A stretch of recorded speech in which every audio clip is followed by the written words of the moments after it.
Assalamualaikum warahmatullahi wabarakatuh. Hai teman-teman semua. Teman-teman yang sedang menonton video ini berarti tertarik dong untuk mendengarkan penjelasan tentang implementasi etika bisnis Islam dalam masyarakat. Berbicara mengenai implementasi etika bisnis Islam dalam masyarakat, pertama tentunya kita harus tahu dulu apa sih itu implementasi. Nah, dalam Kamus Besar Bahasa Indonesia, implementasi diartikan sebagai pelaksanaan atau penerapan. Pengertian lain dari implementasi yaitu penyediaan sarana untuk melakukan sesuatu yang menimbulkan dampak atau akibat terhadap suatu hal.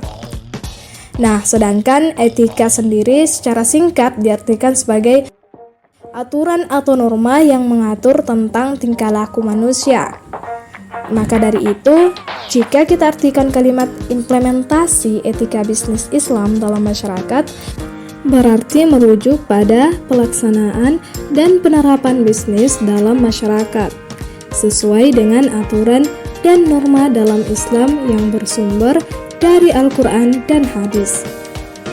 Dari pengertian di atas, maka implementasi etika bisnis Islam dalam masyarakat tentu tidak terlepas dari, pertama, adalah peran negara untuk mewujudkan penerapan etika bisnis Islam dalam masyarakat. Sebagaimana tertuang dalam pasal 27 ayat 2 bahwa setiap warga negara berhak memperoleh pekerjaan dan penghidupan yang layak sesuai dengan harkat dan martabat kemanusiaan. Maka dari itu, negara mempunyai tanggung jawab dan peran untuk mensejahterakan masyarakatnya dan menjamin bahwa setiap pekerjaan dan penghidupan masyarakatnya sesuai dengan harkat dan martabat kemanusiaan. Etika sebagai ajaran baik buruk, benar salah atau ajaran tentang moral, khususnya dalam perilaku dan tindakan-tindakan ekonomi, bersumber terutama dari ajaran agama. Sedangkan secara terminologi adalah memerintahkan kebaikan apabila ada yang meninggalkannya dan melarang kemungkaran apabila ada yang mengerjakannya. Hizbah adalah sebuah institusi keagamaan di bawah kendali pemerintah yang mengawasi masyarakat agar menjalankan kewajibannya dengan baik. Ketika masyarakat mulai untuk mengacuhkannya dan melarang masyarakat melakukan hal yang salah, saat masyarakat mulai terbiasa dengan kesalahan itu. Tujuan utamanya adalah untuk menjaga lingkungan masyarakat dari kerusakan dan memastikan kesejahteraan masyarakat baik dalam hal keagamaan ataupun tingkah laku sehari-hari sesuai dengan hukum Allah Subhanahu wa taala. Nah, di Indonesia sendiri, lembaga-lembaga hizbah tersebut adalah pertama, Dewan Syariah Nasional atau disingkat dengan DSN dan Dewan Pengawasan Syariah atau disingkat dengan DPS. Kemudian yang kedua, Komite Pengawasan dan Persaingan Usaha atau disingkat dengan KPPU. Yang ketiga, Badan Pengawasan Obat dan Makanan atau disingkat BPOM. Yang keempat adalah Yayasan Lembaga Konsumen Indonesia atau disingkat YLKI. Kemudian yang kelima adalah Badan Penyelesaian Sengketa Konsumen atau disingkat BPSK. Kemudian selanjutnya adalah kontrol masyarakat. Kontrol masyarakat atau social control adalah suatu mekanisme atau suatu upaya, teknik, dan strategi untuk mencegah penyimpangan sosial serta mengajak dan mengarahkan masyarakat untuk berperilaku dan bersikap sesuai dengan norma dan nilai yang berlaku. Persyaratan untuk meraih keberkahan usaha, pelaku bisnis harus memperhatikan secara terperinci beberapa prinsip etika dalam Islam. Di antaranya, pertama, jujur dalam takaran atau quantity. Kemudian yang kedua, menjual barang yang baik mutunya atau quality. Yang ketiga, dilarang menggunakan sumpah atau al-qasam. 4. Longgar dan bermurah hati atau tasamuh dan tarahum. Dan yang kelima, membangun hubungan baik antara kolage. Yang keenam, menetapkan harga dengan transparan. Yang ketujuh, jangan menyembunyikan kecacatan barang. Yang kedelapan, larangan tentang riba. Yang kesembilan, dianjurkan untuk berzakat. Dan yang kesepuluh adalah mencatat utang piutang.